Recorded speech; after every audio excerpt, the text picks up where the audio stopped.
Good evening. Thank you. Good evening, ladies and gentlemen, and welcome to the 2022 George Washington Leadership Lecture. I am Meg Nichols, the 23rd Regent of the Mount Vernon Ladies Association. The association was founded in 1853 when they reached out to the nation and raised the funds to purchase Mount Vernon and save it from ruin. As the pioneering force behind the national preservation movement in America, the association has owned and operated Mount Vernon for the past 164 years uninterrupted. Did somebody say, oh boy, that's great?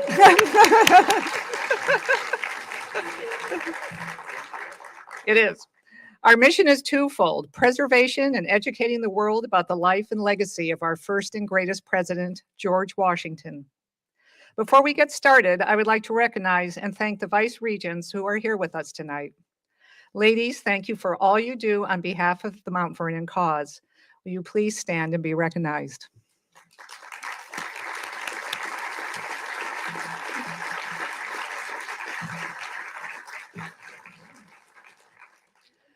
I would especially like to recognize and thank our Vice Regent for California, Mary Beth Borthwick, along with her husband, Hal, who unfortunately are not able to be with us tonight. Mary Beth is a University of Southern California alumna, and the Borthwick's generous gift allows this important partnership between Mount Vernon and the university to grow. Now in our 9th exciting year, this popular series, which we host in partnership with the University of Southern California's Saul Price School of Public Policy, explores George Washington's lifelong accomplishments, providing a better understanding of him as a man, as well as his remarkable leadership, professional achievement, and lasting legacy. Please join me in a round of thanks for Mary Beth and the Borthwicks.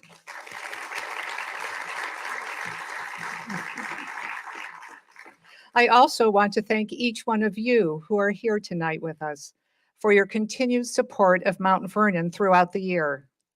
And now I'd like to turn the program over to Dr. David Sloan, who will bring greetings from the University of Southern California.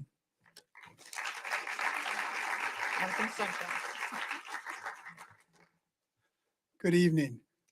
And indeed, I welcome you to this George Washington Leadership Lecture in the name of the entire Saul Price School of Public Policy, especially our dean, our new dean, Dana Goldman, who was unable to attend this event. The Price School highly values the partnership with the Ladies Association. It's been a great series for us, and we thank very much the Vice Regent from California, Mary Beth Borthwick, who just got thanked, so I'm not going to go too far with that. We are particularly we particularly value this lecture series over other lecture series because it brings together two very seemingly opposing things and makes them complementary. So you have George Washington, the famous, iconic figure in American history, and you have a public policy school founded in 1929 and concerned about today, the contemporary world. And so the lecture series has been from its beginning, the attempt to try and understand contemporary public policy issues through the lens of the life and accomplishments of George Washington. Tonight is special in many ways.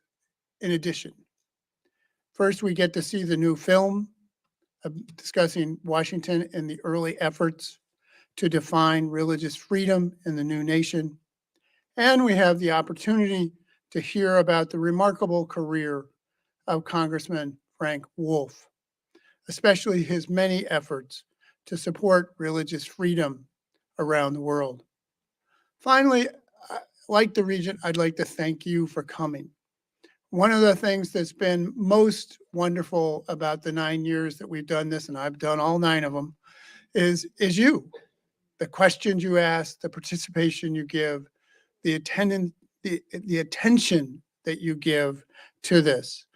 It makes this special event even more special for the speakers and those viewing here and online. So thank you very much.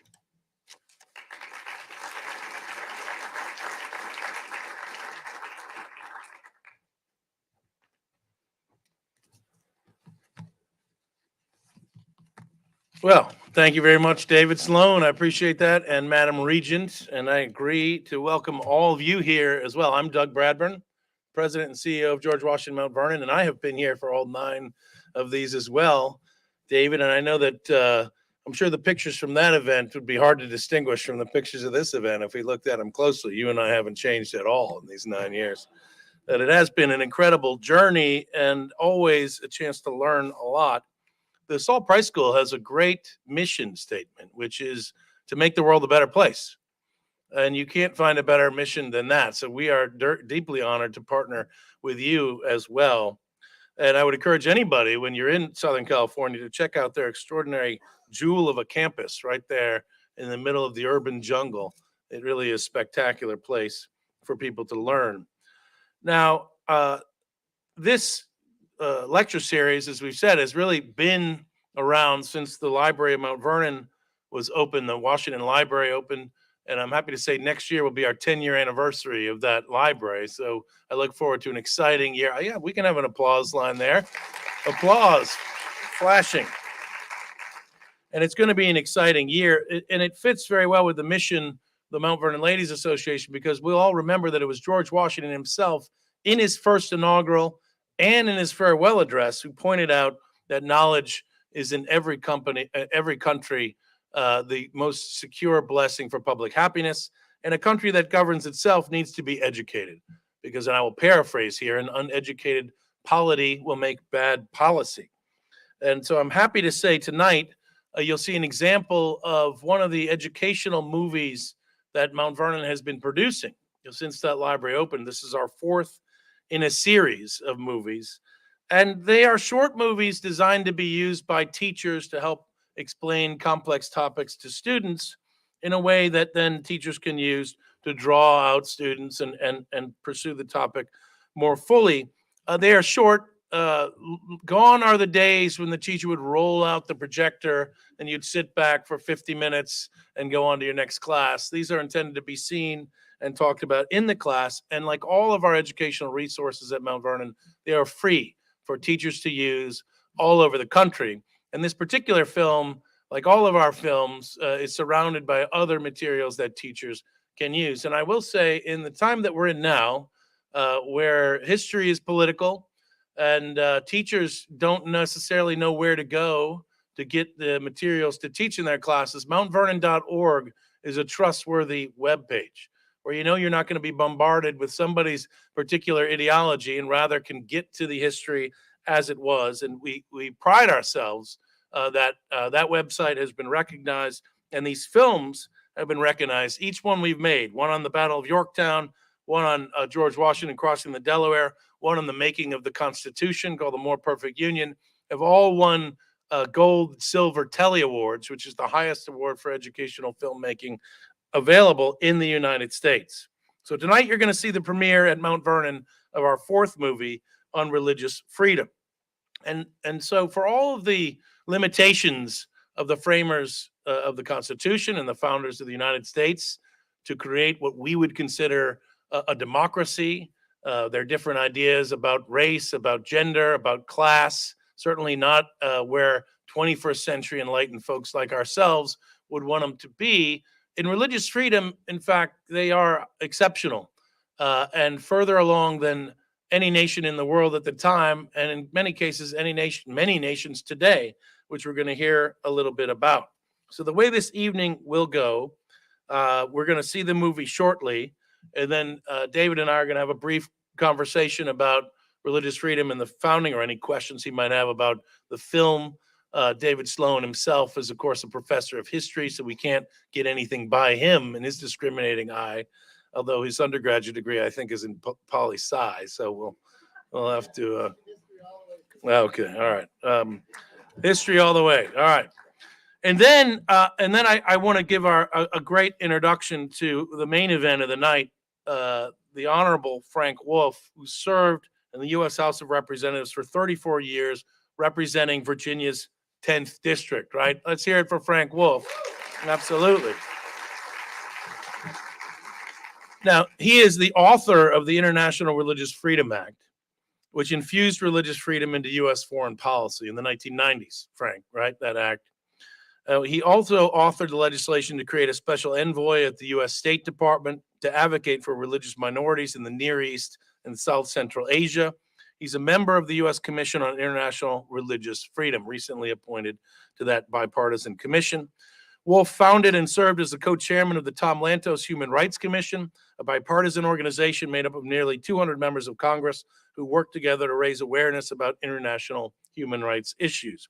He's traveled to Ethiopia, Sudan, Sierra Leone, the Democratic Republic of the Congo, Rwanda, and other countries in Africa to see firsthand the tremendous suffering due to corrupt government, war, AIDS, and famine. Following his retirement from Congress, Wolf was appointed the first ever Wilson Chair in Religious Freedom at Baylor University.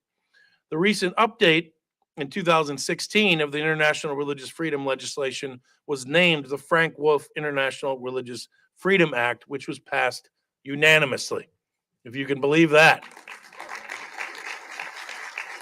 So David will interview Congressman Wolf to help us better understand the ongoing work around that the United States is engaged in to help religious minorities and establish the ideals of religious freedom around the world. Ideals that you'll see from our film are infused into the very beginning of the shared values that Americans have, and in many cases we often take for granted.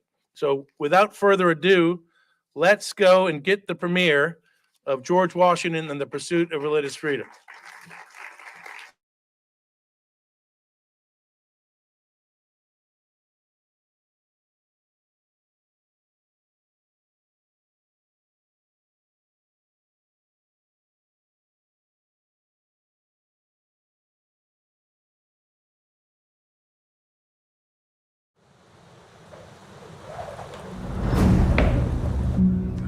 How are you? I'm very well. Here to sign the oath of allegiance. That's correct. It is March 1754.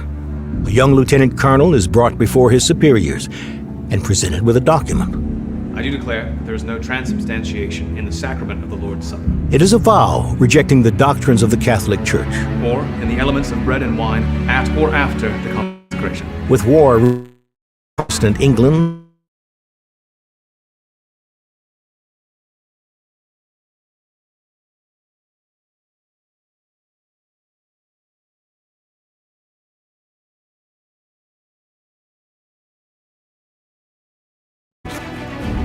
Lieutenant Colonel George Washington would then depart with his regiment to fight for the British Empire. It's all in order, sir.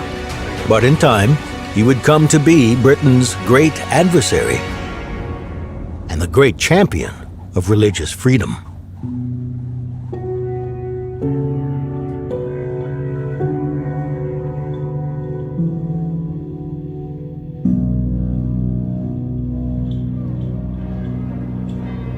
Religious faith provides personal connection to morals that shape beliefs and societies. But for most of human history, there was no separation between church and state. Most governments required everyone to follow a single religion, and those who did not were persecuted. Religious wars plagued much of the world for centuries. Protestants were excommunicated by ruling Catholics. Catholics were martyred where Protestants ruled. Jews were demonized, expelled, and dispersed. For many of these unfortunates, North America was a chance to begin again.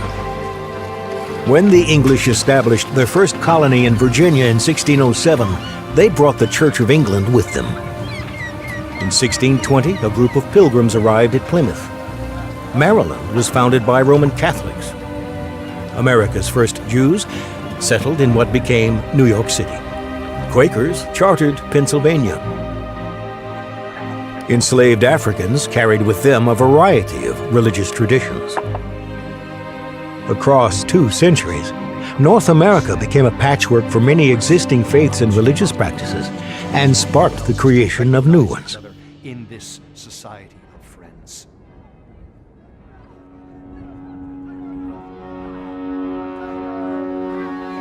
love of God. We have passed laws in this colony. Your teachings dilute our values. Many who sought religious freedom in the colonies did not tolerate religious difference. They saw the New World as a place to perfect their own form of worship and often persecuted those who practiced differently. New Englanders based laws on the Bible. Catholics barred Protestants from holding office until the Protestants gained power and barred the Catholics. Jews were forbidden from holding office everywhere. Native American religious practices were brutally suppressed. In this world, nearly every aspect of life could be regulated by the church. In George Washington's Virginia, the Anglican Church was the established state religion. Raised in a deeply religious home, he was a devout Anglican and served as a parish leader. All inhabitants were required to pay taxes to support Anglican ministers, including the growing numbers of dissenters, including Presbyterians and Baptists. People could be fined if they did not attend services. The only legal marriages were those performed by a minister of the Church of England. As a member of the colonial vestry, George Washington helped enforce these rules. If you were in the religious minority, often your only liberty was the freedom to go elsewhere, and many did.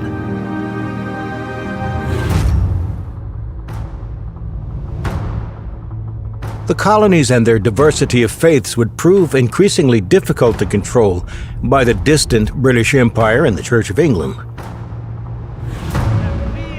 In 1776, men who worshipped differently came together and declared that, under the laws of nature and of nature's God, the 13 colonies were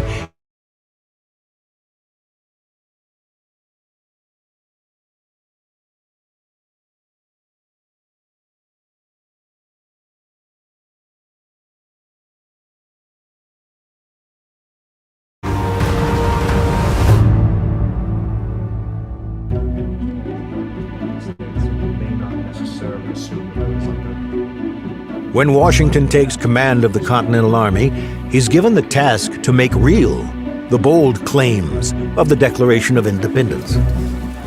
But it was a daunting challenge. The Army was a motley collection of strangers from different cultures and regions and different religious expectations. It was a complex issue of leadership. How do you discipline and organize an army when they have a diversity of religious practices? How do you encourage moral behavior while not requiring a uniformity of belief? On the one hand, his approach was traditional. Washington ensured that there were chaplains available and required soldiers attended services when they could, but also innovated. He embraced the religious diversity of the Army. He made a point of worshiping with different denominations. On religious holidays, Washington sought amity. He emphasized the similarities across the diverse religions of his soldiers. And he regularly ordered the Army to give thanks to a benign providence. The war proved to Washington that people of different beliefs can achieve together in pursuit of a common cause.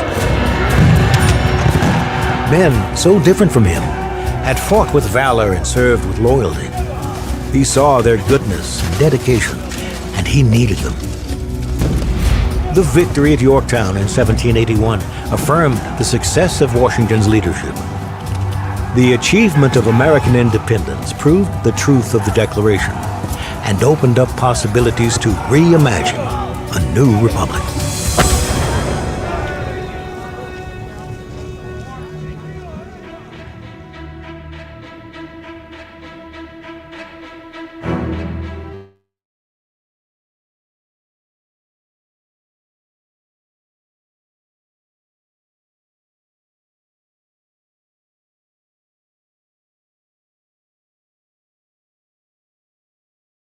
That independence could not have been won without the support of people of many faiths. The Virginia Statute for Religious Freedom, written by Thomas Jefferson, severed all connections between church and state.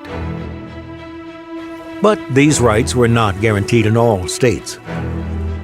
1787 saw the creation of the Constitution and a new federal government.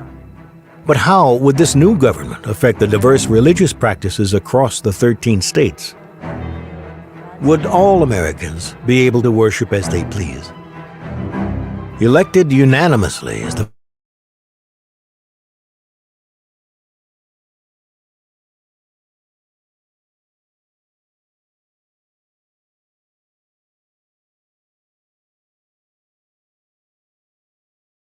individual rights. Washington noted, "We should never again see religious disputes carried to such a pitch as to endanger the peace of society." That would be the challenge. Could there be national unity without religious uniformity?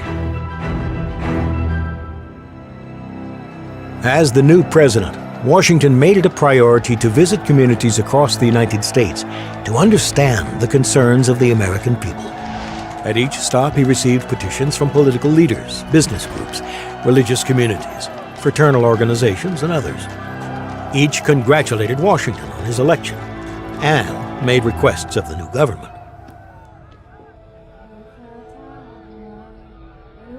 Few were as concerned about religious freedom as America's Jewish citizens. The first Jews had sought refuge throughout the Americas after years of. By 1790, there had been Jewish communities in North America for over a century, despite anti-Semitism and efforts at expulsion. Still, they remained a vulnerable minority. By the time of Washington's inauguration, they numbered a few thousand in a nation of more than 3 million Christians.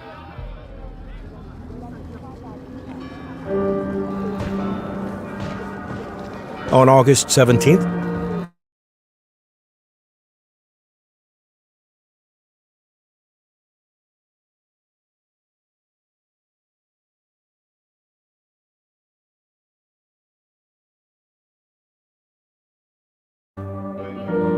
on behalf of his congregation, he delivered a petition which expressed their hope that Jewish people could safely practice their religion and would be treated as full citizens.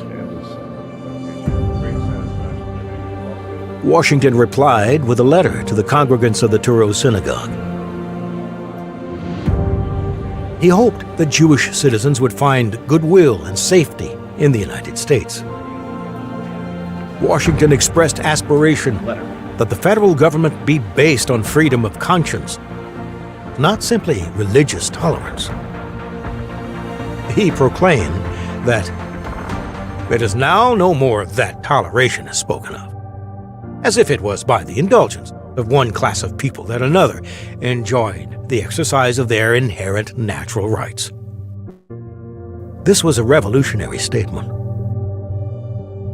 Washington's letter concluded powerfully by agreeing with Moses Seixas's words that the United States gives to bigotry no sanction, to persecution no assistance. Mr. Mason, do you believe we could see 6 to 8 copies of this by the day after tomorrow for our charter members to look over as well? Such a clear statement of the values of the new nation, before the passage of the First Amendment to the Constitution, played a critical role in solidifying the trends towards religious freedom.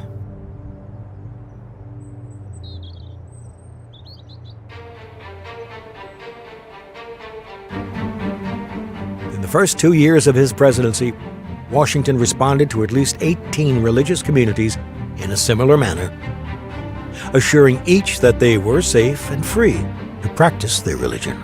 See, so this is posted. His words were printed in newspapers throughout the country and even echoed across the Atlantic. Thomas Paine, who was in Paris in support of the French Revolution, quoted at length of Washington's letter to the Society of Quakers that the law should reflect freedom of conscience. Washington's assurances were affirmed with the 1791 ratification of the First Amendment to the Constitution, which guaranteed to all citizens that Congress shall make no law respecting an establishment of religion or prohibiting the free exercise thereof. Religious freedom was now enshrined in the fundamental law of the United States. And all the other freedoms of the First Amendment, of speech, of the press, of petition, and assembly, stem from the notion that the state does not have a monopoly on the truth, and that the government should not control the rights of individuals to follow their conscience. Since Washington, American presidents have maintained the tradition of extending goodwill to faiths around the world.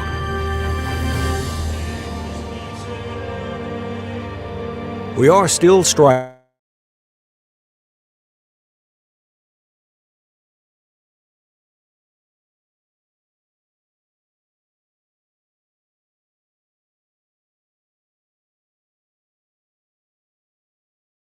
ways. Today, the establishment of religious freedom remains relevant. It is a value that all Americans should share, and it ought to be emulated around the world. When George Washington said farewell to the nation, he reminded the people that there would always be a place for religion in American life, but that people should never live in fear of being prevented from practicing their religion. In concluding his letter to the people of the Truro Synagogue, Washington expressed the hope that the Father of all mercies scatter light and not darkness upon our paths, and make us all in our several vocations useful here, and in His own due time and way, everlastingly happy.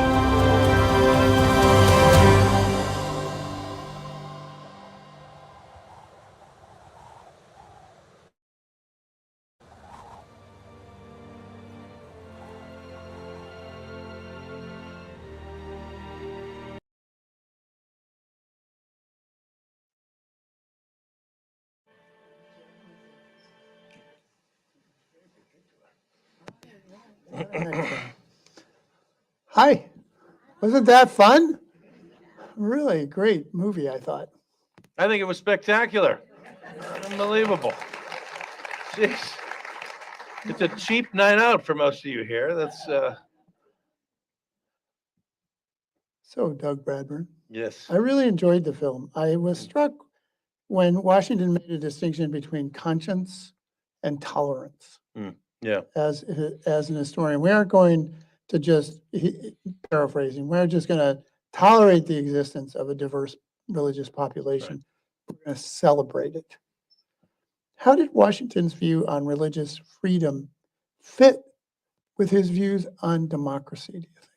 Well, that's a really great insight, because that is the revolutionary difference between where you might see a diversity of religions allowed to exist together in a pluralistic way in the early modern era, say like Amsterdam or something, where you have different faiths all together in a city, and they were allowed to practice, but they were tolerated, with the sense that the Jews in Newport were tolerated, they were allowed to practice. But the difference in the American Revolutionary context is that you have a natural right you have a right to practice, and it isn't up to anybody else to tolerate you, but it's your fundamental freedom of conscience. It's your right to be able to do that, and that's a critical way Americans have thought about citizenship and how it's different from subjecthood. You might have privileges granted to you by a king that allows you to have your small community together. That's very different from the idea of American citizenship based on rights of individuals to have a freedom of conscience, and that's the key switch that you see there. And you start immediately. You have Jews elected to Congress. There's no test in the Constitution. We didn't get to see the very beginning of the film. Heads will roll, no doubt. But what happened in the context of the British Empire, to be an officer in the army or to be a magistrate, a JP, to be elected, George Washington and every officer in the British Empire had to make an oath, a test oath, that the Pope was Antichrist, that they didn't believe in transubstantiation, the Catholic, they had, and the ascendancy of the Hanoverians in Britain. It was all part of that. The politics and religion was wound in. And he would go on to help found a country in which no one would ever have to take an oath like that to hold office. And that's a at the time, that was an incredibly revolutionary transformation. So you got your finger on that. And I think that also gets to your second question about his notion of, democracy is sort of an anachronistic word for the 18th century, but certainly a government in which the people ruled, in which there was popular sovereignty, in which liberty would be a characteristic of society, which of course gets us towards the direction of what we think of as democracy. And so Washington very much believed that that had to be an essential part of it, that the state does not dictate, the kinds of beliefs people need to have before they can serve. It's almost like the consciousness is both religious and civic. Absolutely. Because the key thing is in a monarchical society where there's a divine right to rule, the king is responsible for the truth, the religious truth, and to have to enforce that religious truth. And in the American system, they separate that idea that the state has a monopoly on truth, which of course leads to all our incredible disagreements with each other, because there's not one person saying this is the truth. But that's where the idea of freedom of press and freedom of speech and really the vibrancy of our political system comes from, that that all these different people have a right to express their opinion. And and that's so different from a world in which the king and the church are they're putting people in prison for blasphemy all the time, because they'll say things that are what we would consider today political, but they're essentially, they're blasphemous, they're heretical as well. We were reminded very recently with the death of Queen Elizabeth about that connection between church and state. Right? I mean, basically, Charles becomes king through the church. That's right. And it is a remarkable change from one society to another, both viewed now as great democracies. Yeah, I think, and the willingness, obviously they've taken a different path than we have to get to a similar place. But that willingness to take the risk of saying that you don't need to have a state church. Right. I mean, the movie can't tell the whole story. I mean, all the different states after independence have sort of different rules. Virginia is kind of really radical with the Virginia Statute of Religious Freedom mentioned here. But like South Carolina did an interesting thing. In the immediate aftermath, they had two established churches. So they had Presbyterian and Anglican. Those were the legal churches. Everything else was illegal. And in Massachusetts, you had a situation where each town could have, the official church, congregationalist town of the church, and then maybe you might have the splits there. But even those states like Connecticut and Massachusetts, into 1820 and 1830, they still had a legal establishment.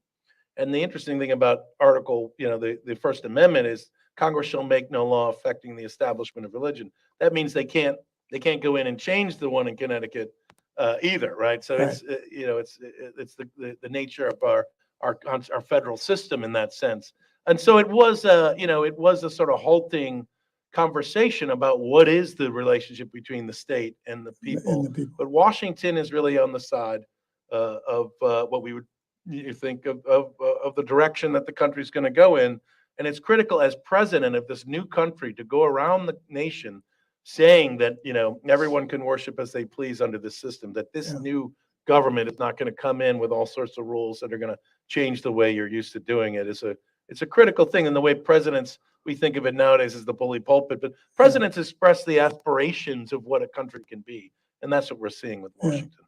The letter to the Truro Synagogue is anybody who, like Doug and I as historians, it's like one of those iconic moments. And I went back and read the last part of it because what you put it up here. Yeah. And I have to say that I had forgotten it ended with the word happy. Mm-hmm. Yeah. Which just struck me as, when we think of religious freedom, we think of more moral, we think of more ethical, we think of somehow more spiritual, not happy. Yeah. And it's an intriguing use of the word. Well, remember our Pursuit of rights in the happiness, Declaration, right? yeah. The pursuit of happiness. I mean, the idea of happy, it's a it's coming out of kind of Scottish moral philosophy and enlightenment if you really want to get deep into it. But I think it But we don't. resonates. No, we don't. Apologies to the University of Edinburgh.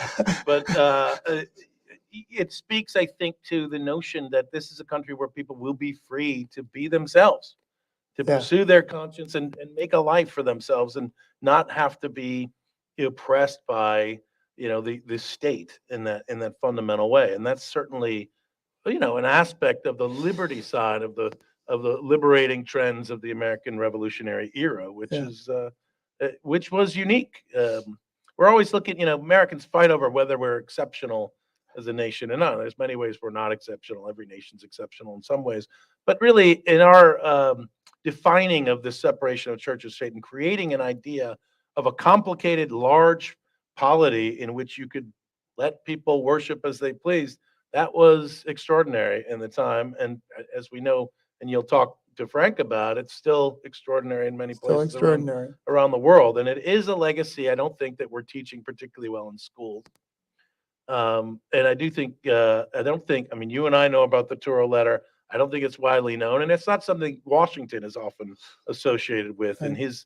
his leadership. And so I think by taking his personal biography as a man who at one point in his life was making an oath that the Pope is Antichrist so that he can have a job.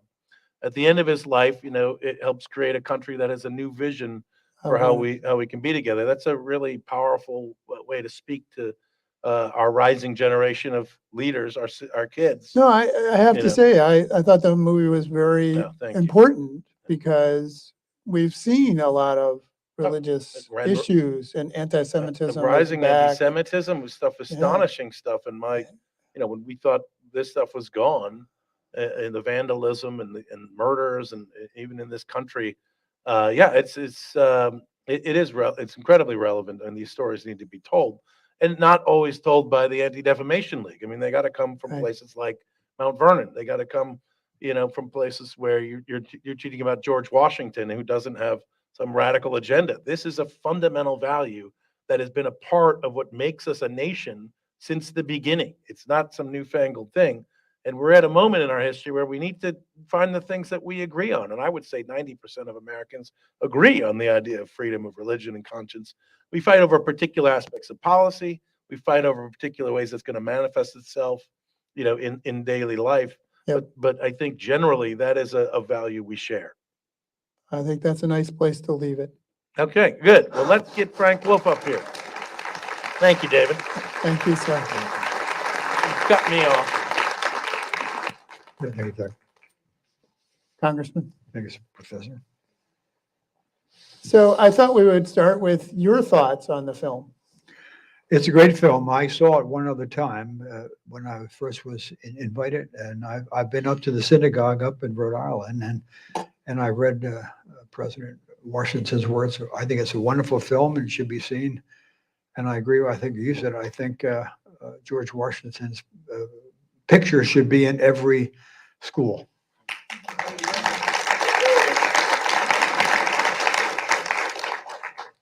All right, so moving on from the film, unless you have a No, yeah, specific, that's I want to use our time carefully here because you and I and Doug had a conversation on the phone that went like an hour, and we don't have an hour, so I want to get to some of the stuff that we can get to. I thought we'd start with how it started for you in your trip to Ethiopia during the famine, and how that was an awakening for you about issues in the world around freedom.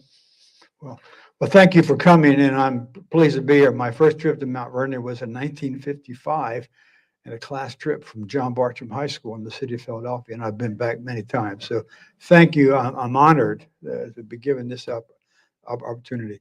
I had never been out of the country before I got elected to Congress, except once. I was one day in Canada, and when my best friend in Congress was a Democratic congressman, Congressman Tony Hall. We've been in a small fellowship, a small Bible study together for years, and we still are. So it's gone on for well over 40 years. He's my best friend, and we do everything together. He called me on the phone and said, Wolf, there's a famine taking place in Ethiopia. You got to go. He had just gotten back. And I called Sil Conte. I had just gotten on the appropriations committee. And I said, Mr. Conte, can I? He said, go if you want to. And I went. I got waylaid in Addis Ababa. I couldn't get up to the area. Actually, the Washington Post did a story on me saying that I was eating pizza in the Hilton, and I was, because Ethiopia was, as you know, one time controlled by Italy. I finally got on an airplane by World Vision. We went up to Coram. We went up to Alamata. What I saw was people dying, 50,000 on a plane up in Coram. And I said, can I spend the night? And a young man said, you can sleep in my tukul. And I spent the night, and storms came, and we were not able to get out there for a couple of days. And so what I saw changed me. Before that time, I was interested in I-66, bringing Metro out, different things like that. That changed me. And then Tony Hall took me to Romania in 1985. It was Congressman Chris Smith and Tony Hall and myself. It was darker in Romania than it was in Moscow. Ceausescu was brutal, and saw the persecution of the Jewish faith, persecution of the Catholic.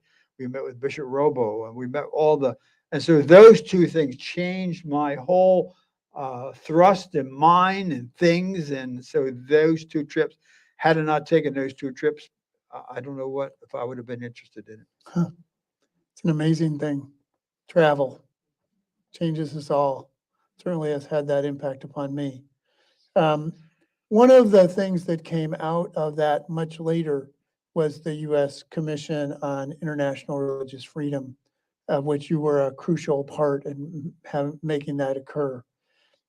Could you talk a little bit about the commission? Talk about how it works, who the fellows are, and what kinds of issues that you're struggling with right now as a member? Sure. The commission is bipartisan. We are split 50-50, but we get along very, very well. The speaker gets some appointments. Leader McCarthy, I'm Leader McCarthy's appointment. Mitch McConnell gets an appointment. Schumer gets an appointment. President Biden gets an appointment. It's to look at the whole issue of international religious freedom around the world. And it is to be a sort of a truth teller. As many of you know, in the administration, they may not want to do the issue because somebody will say, well, we're trading with them, or we're doing that, or we have a base.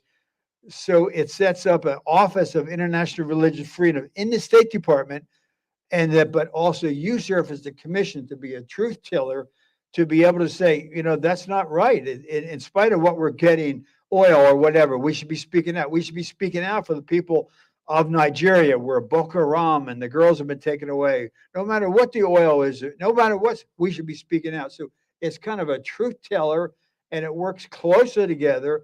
And there's language calling the countries of CPC, countries of particular concern. And so we were meeting yesterday up on the Hill, asking for Nigeria to designate them as a CPC country, to have a special envoy, to have God bless George Bush. He appointed Senator John Danforth to be the special envoy in Sudan, to do the same thing for Nigeria. So it's to bring together, and we have two rabbis, we have a minister, we have people that worked up on the Hill. We have David Carey, who's had Open Doors. But the commission has a great staff, and there are no arguments. Doesn't mean we always agree, but we have come together, and it's been really very, very powerful. And how did that happen, do you think? Why is it just that the appointees worked out really well, or is the structure, or is it the people that really are committed to the issue? Well, I think hopefully the administration people, Republican and Democrat, are all going to put people that care deeply about this issue. And so I can't go back in the past. There have been some differences, I know, years ago when it first started, but it has been really a blessing. I told Tony the other day, here's people who have nothing in common politically can sit down and I think breaking bread with one another can help a little, but really get along. So but we get along very, very well. It's a great staff. It's a small staff, but it makes a big impact because many of the countries and groups will come to us and say, you know, the State Department won't help us, would you? And when they advocate, and we put out a report every year that calls things the way they really are. And what is the latest part of that report? Well, the latest, the 22, the latest one is coming out, will become out in January, February, or March. We're looking at it now. For instance, we just did a major review of the textbooks in Egypt. Egypt, the anti-Semitism. I was in Egypt in 2014, and I met with the leader of the Jewish community. And keep in mind, there used to be 50 to 80,000, the population, the Jewish population of Egypt. And I said to her, ma'am, how many Jewish people are left? She said, Mr. Wolf, maybe 20, 25. In our report, there is anti-Semitism, and the Jewish population now of Egypt is down to 3. And we have given Egypt $70 billion. And if we can't get anti-Semitism out of their textbooks, so we're looking at their textbooks, there's anti-Christian language against the Coptic Christians. So we look at things like that and speak out truth. Now, different lobbyists in town say, oh, well, it's really good. Well, if you can't get Egypt, after giving them $70 billion to take out anti-Semitic language that's in there, an anti-Coptic Christian, then so that's what we're looking at now, and we will call for them. We're also looking at putting Nigeria back on a country of particular concern, but it's defined issues, and many of the groups who are being persecuted of all faiths. I mean, right now in China, every denomination is being, they come to us because they think we will be an advocate for them. So let's talk a little bit about China. The commission's chair, Nuri Turkel, was born in a re-education camp for Uyghurs in China. The plight of the Uyghurs has been widely debated in the U.S., both in public and in private. Yet the nation, we as a nation, seem to have little success in changing Chinese policy or affecting how the Chinese view the Uyghurs. What has to be done to make this situation improve? Well, every group, every faith group in China is being persecuted. I've adopted on the commission Cardinal Zen. Cardinal Zen is a 90-year-old Catholic cardinal would come by my office, and I've adopted him, and I'm advocating for him. They have charged him. He's 90 years old, and if he's convicted, a jail sentence for, I'm 83, a jail sentence for me, a 90-year-old man. And so there are 5 Catholic bishops that are being persecuted. There's some that are underground church. The Protestant church are hundreds of Protestant pastors. Tibet, I slipped into Tibet back in the 90s. There's cultural genocide in every monastery. It's like in my church, being a Presbyterian church, it'd be like having a security police in my church. The Uyghurs, though, there are 2 to 3 million in these camps. I was a good friend of Reba Kadir, who was related to him. Is related to him. They are treating the Uyghurs. I don't want to get too graphic, but next to every Uyghur camp, there's a crematorium. And what they're doing is they're taking their organs out. There have been 60 to 75,000, and Nuri's family is there. And Nuri, God bless him, has been advocating for him. It's been, I don't want to say anything controversial tonight, but one of the difficulties that I've seen is in these Uyghur camps, crematoriums, the stories that I talked to some of the Uyghurs who escape, there are cameras, and those cameras are made by a company called Hikvision. Hikvision has lobbyists here in Washington, D.C. During the Carter administration or the Reagan administration, no one would have ever represented the Soviet Union. And now, so I think we have to speak out. We have to be bold. There is a group that we're working with to maybe bring some suits. There are some American groups, I'm not going to mention it, there are groups that are working, training the Chinese doctors for organs. And the Hudson Institute has put it together. So I think we have to speak out boldly. When I saw the film, it brought out again, President Reagan I grabbed Reagan's coattails. I lost in 76 and I lost in 78. And a fellow came in and said he was a precinct chairman for me in 78. Thank you for doing that. If it hadn't been for Ronald Reagan, I would have never gotten elected. I was a government employee. I quit my job. Reagan said that the words in the Constitution and the words in the Declaration of Independence were a covenant, not only with the people in Philadelphia in 1776 and 1787, but a covenant with the entire world. Reagan was right. We need to boldly speak out. And these groups, when you go, whether you go to Sierra Leone, whether you go to Sudan, whether you go to Rwanda, they always look to us. So I think we need to speak out and be very, very bold. I think there should be legal cases brought.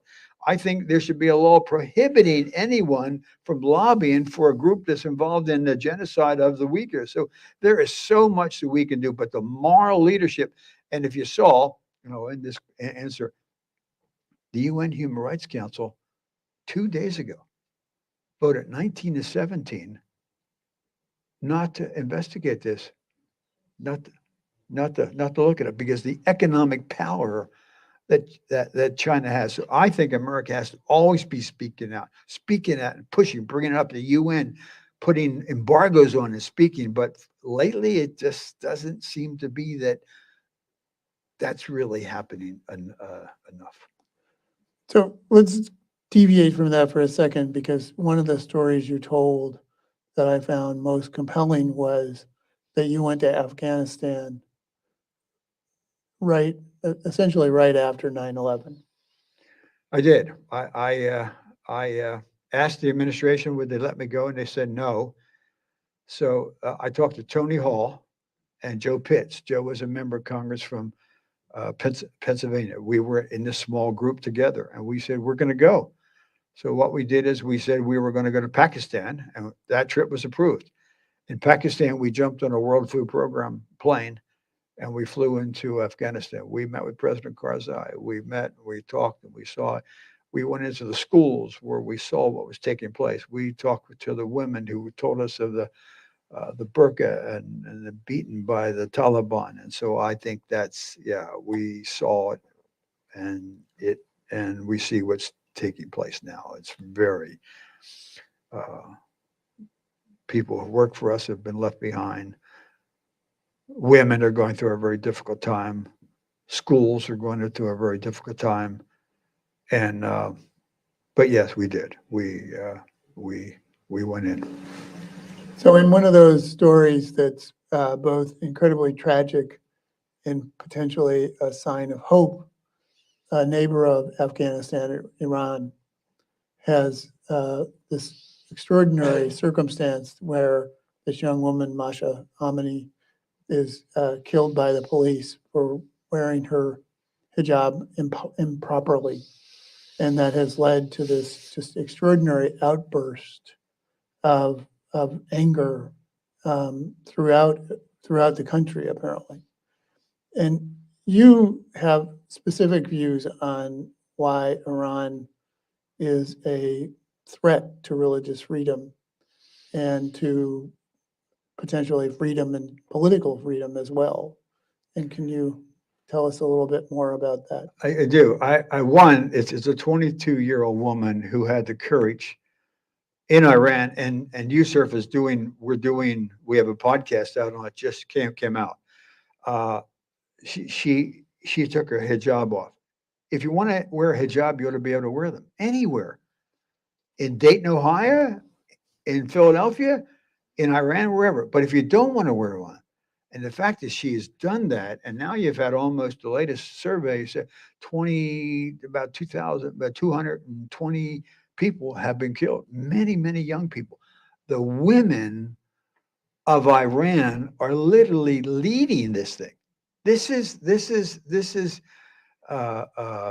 many. We're hearing comments that their panelists don't know. They go out at night. They go to these riots, and some are doing things, and they're picked up. And what took place to that young woman? She was beaten over the head. I think we need to do some things like this. One, I think we should break down the firewall of the internet. They're now controlling the internet so that people cannot get it. If you find they're having a very difficult time, there are ways for our people to break down the firewall of the internet that we can go directly to them.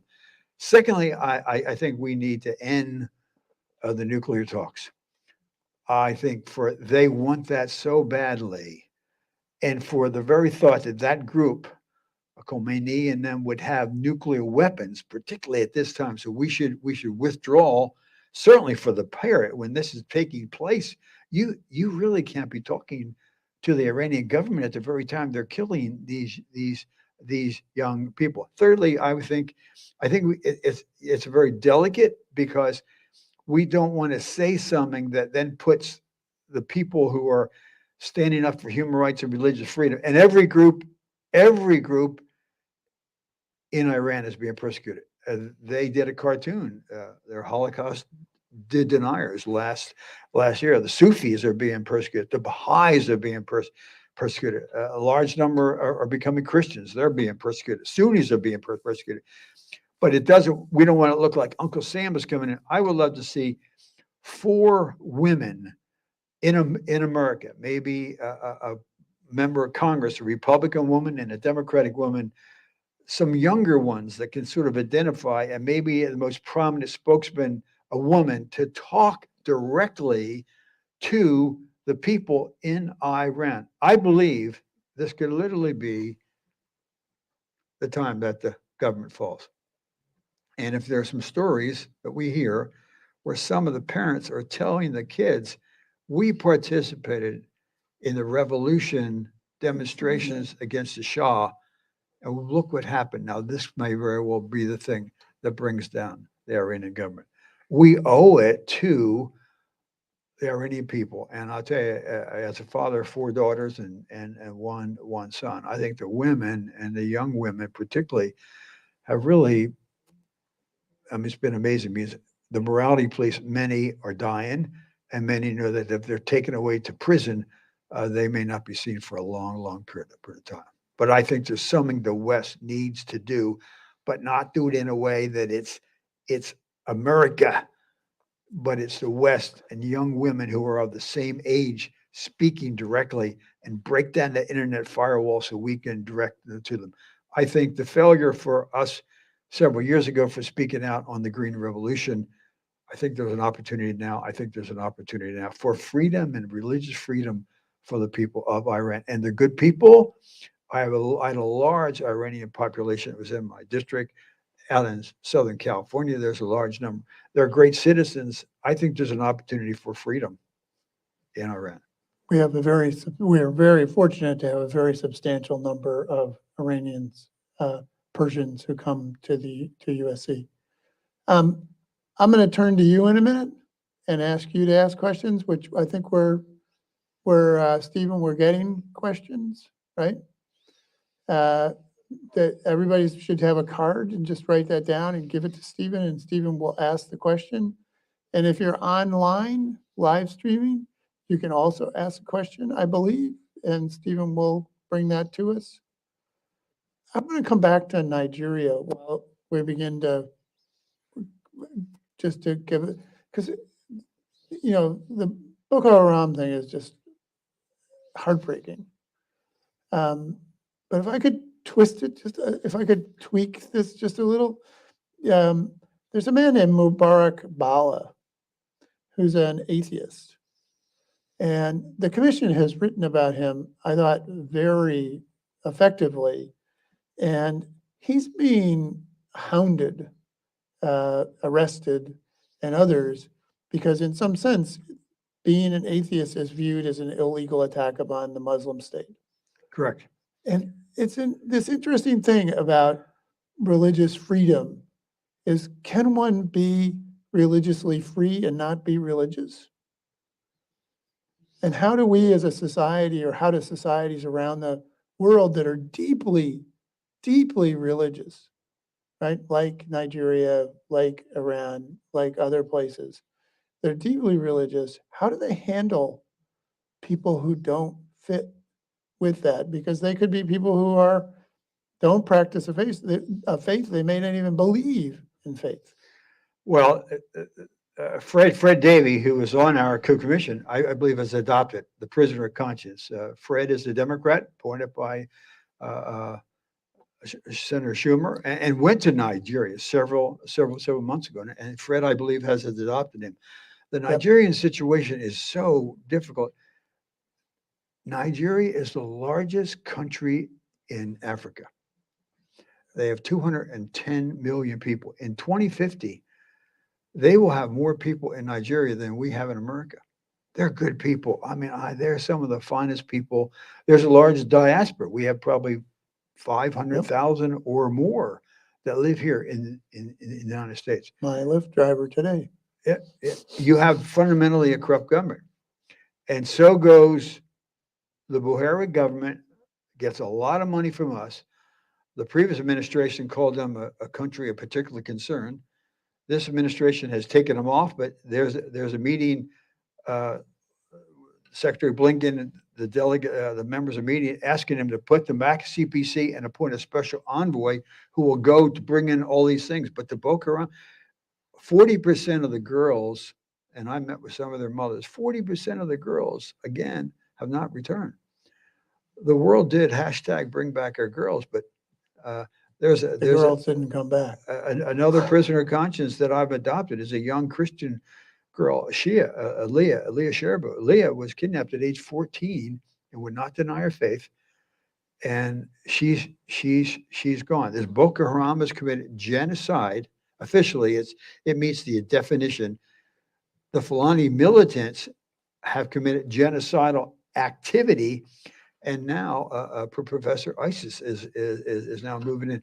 I think we need President Bush appointed, if you recall, Senator John Danforth, who actually was a Episcopalian pastor, great man. He was a senator from Missouri, as a special envoy to be an advocate for the Southern Sudan issue. What we need basically is someone like that to be a special envoy, somebody that President Biden feels closely to, somebody that he feels comfortable with, that to be our envoy to go over there and put pressure on the Buhari government so people can be atheist, not believe, can be, and many Muslims are also being persecuted. Moderate Muslims are being persecuted.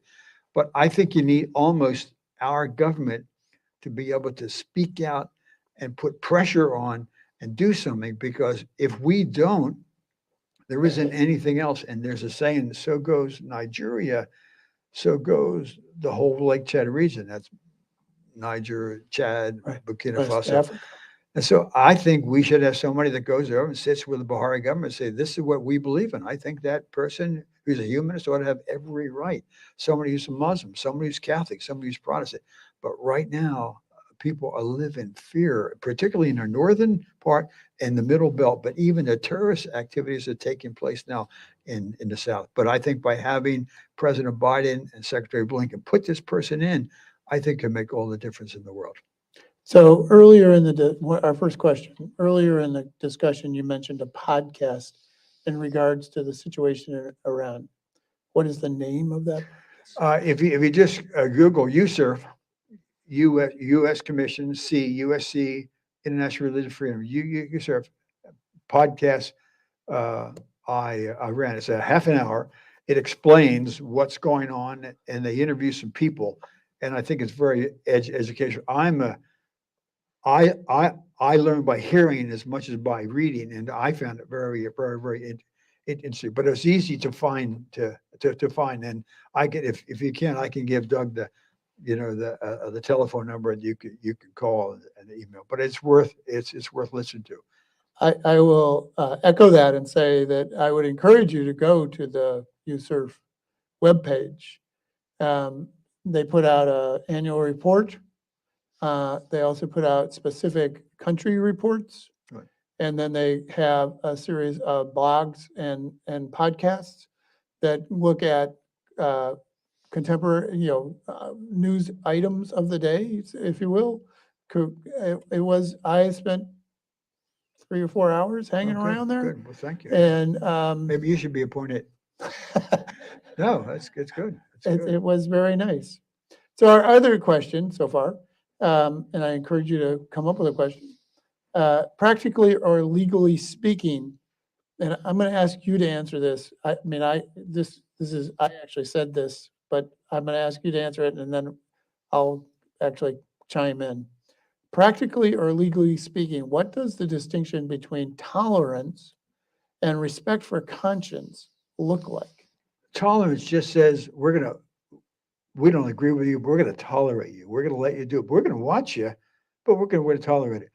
I think one of the most profound statements is the statement by Madison, who was very close to President Washington. He says, conscience is the most sacred of all property. Conscience allows me to do whatever I want to do. My conscience has taken me places in Congress at times that it was very, very uncomfortable, but my conscience, it was my conscience. My favorite movie is A Man from All Seasons, Thomas More. I've seen that movie. There's two of my grandkids there. They can say it. I've seen that movie time after time after time. I presume they have too. I mean, in my family, Thomas More. I've been to England. I went to the Tower where Thomas More. I admire Thomas More. Conscience is I can do whatever I want to, and I don't want to infer. It was a big conscience issue that I faced in Congress but it was not toleration. It was conscience. I just had to do what I had to do because at the end of my life, I believe that I'm going to have to answer. And when your conscience gets you, so that's a big difference. Toleration says you can do it, but conscience says you can do whatever you want to do. And the passage in there in George Washington's thing was one of my favorite, where you sit on your vine, a fig tree.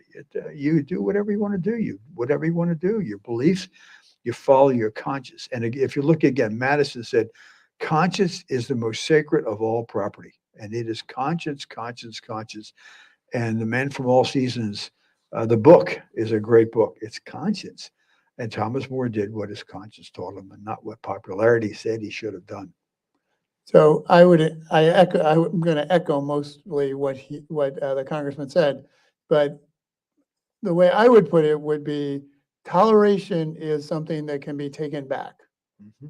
So you might start out in a country where we're going to tolerate Jewish Americans or Catholic Americans or Protestant Americans, and then it switches to where we're going to become intolerant. And America has done that. I mean, let's not forget we burned convents in the 1830s.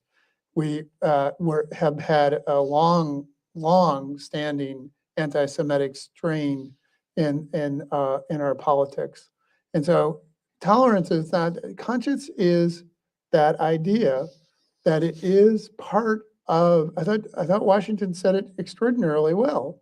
Conscience is that thing where it is just true. It's not going to change. It's immutable. Instead of being tolerance, which can change any moment. And it's a much stronger way of imagining freedom than tolerance is. And so that's how I would do that. And I think the words in the Declaration of Independence, all men are created equal, endowed by their life, liberty, and the pursuit of happiness. And I think as President Washington, the Declaration of Independence was the covenant that really kind of sets everything up all around the world as well as in our own country. So a quick comment, which is very true in my life. Many of my Iranian friends prefer to be called Persians. And in my classes, this is a reality that most of my Iranian students are Persians, they're not Iranians. And so that's just for those who aren't aware of that. The other question is more complicated, and that is religious freedom versus freedom of speech. In Sweden, the Quran was burnt by a man who got police protection in the name of freedom of speech. What do we call that? I myself, this person says, it is surprising religious freedom. Well, to burn a Quran or burn a Bible would be hate speech, I think. I think that would be just that would be hateful. Yeah. That's not a freedom of speech issue. Freedom of speech issue if you want to demonstrate and you want to sit down and be willing to be arrested, or if you want to picket something, but I think to burn the Quran or to burn the Bible is not freedom of speech. I think it's a hate. I think it's an extraordinarily blurry line in there that is difficult for us to understand. I mean, I actually agree with you, but it's a blurry line. How far can I go in expressing my freedom of conscience? And when does that bump up to the other freedoms of conscience that surround me? And I think that's a very difficult thing to do. Yeah. I think we should leave it there. Let's go have a drink. Thank you, Congressman. Thank you. Really nice. Really well done. Thank you to Congressman Wolf and David Sloan. Thank you so much for that. I also want to make sure we thank the donor who made our film possible, Irv Schwartz, Irv Chase. That's a different man entirely. Irv Chase from Long Beach, California, wonderful supporter of Mount Vernon. Without him, we couldn't have done this. And I also wanted to particularly call out a friend of Mount Vernon who's here tonight. Where is the Reverend Lynn Rinaldi? She's the rector of Powick Church, George Washington's church. There's Reverend Lynn right there. Thank you for coming out tonight as well. And let's do what David suggested and all have a drink. Thank you.